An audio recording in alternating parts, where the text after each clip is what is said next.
mà buồn nói pan pal he treats all his children belong គាត់ប្រព្រឹត្តទៅលើកូនរបស់គាត់ទាំងអស់ចុច A same B like C alike D similar អានេះខ្ញុំអាចបកប្រែឲ្យបាន same បែប same ដូចគ្នា like like ប្រែថាចូលចិត្តប៉ុន្តែបើយើងប្រែចូលចិត្តនៅហ្នឹងមិនមែនជាអត្ថន័យដែលគេចង់បានទេអូអត្ថន័យវាខុសគេដាច់ពេកចឹង like ក៏អាចបកប្រែថាដូចដែរណាចឹង like ក៏ដូចដែរចា alike ក៏ដូចដែរហើយ similar ស្តៀងបីលើដូចឲ្យមួយក្រោមស្តៀងចឹងយកមួយណាបាទយក C alike បាទចម្លើយ C alike គឺជាចម្លើយត្រឹមត្រូវហេតុអីណាត់ដឹងត្រូវអត់តើអញ្ចឹងបើមិនដឹងក៏ល្អដែរបានន័យថាយើងបានរៀនអ្វីថ្មីច្រើនអេ same ខុសត្រង់ថាបាទខ្វះ the ជាទូទៅគឺអា same ដូចគ្នាវាមាន the ពីមុខ the same បើយើងដាក់ the វាត្រូវណាតែលើអត់មានខុសហើយបាទអញ្ចឹងម្ដងទៀត A ខ្វះត្រង់ថាវាខ្វះ the B like ខុសត្រង់ណាបាទខុសត្រង់ថាអត់បាទចុះគាត់អត់ហេតុបានវាខុសមកពី like អត់ដែលប្រែថាដូចនឹងវាមានថ្នាក់ពាក្យជា preposition ជាថ្នាក់បើយើងប្រើ like ជាថ្នាក់ប្រែថាដូចពីក្រោយ like ទៅការ noun តើបានទេត្រូវការ noun ឧទាហរណ៍យើងអាចនិយាយថា I am like my father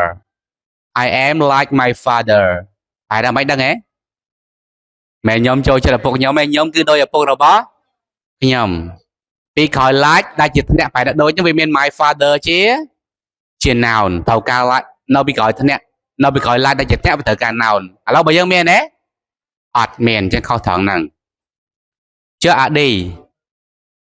similar ខុសអីអត់ខុសទេអត្ថន័យអត់ខុសទេបើយើងយកអា3លើបានន័យថា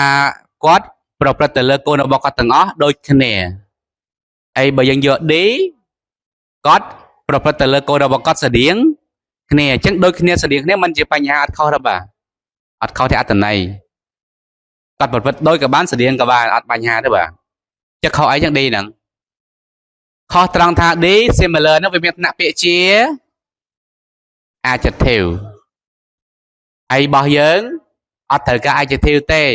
ពីព្រោះពាក្យកន្លែងហ្នឹងត្រូវបញ្ជាក់ន័យឲ្យណាដឹងហ៎ no មិនមែន children មិនមែនគាត់ទេ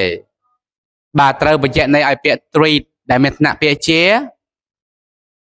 verb បញ្ជាក់ន័យឲ្យ verb ត្រូវការ adverb មិនមែនត្រូវការ adjective ទេអញ្ចឹង similar ហ្នឹងចង់ឆ្នៃឲ្យត្រូវបានធ្វើមិនដឹងហ៎យើងគិតមកយើងត្រូវការអីមិញ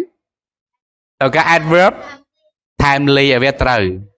បើ similarly ត្រូវណា timely ឲ្យវាទៅវាទៅជា adverb ត្រូវហើយហើយសម្រាប់ចម្លើយធម្មតារបស់យើងគឺចម្លើយ B ឲ្យចម្លើយ C alike បាទវាអាចដើរតួជា adverb បាន alike ហ្នឹងវាត្រឹមត្រូវណាត្រឹមត្រូវតែ alike ហ្នឹងគឺអាចធ្វើជា adverb បានបាទអញ្ចឹងម្ដងទៀតចម្លើយត្រឹមត្រូវរបស់យើងគឺចម្លើយ C alike ពេលដាក់ចូលប្រយោគទៅ he treats all his children alike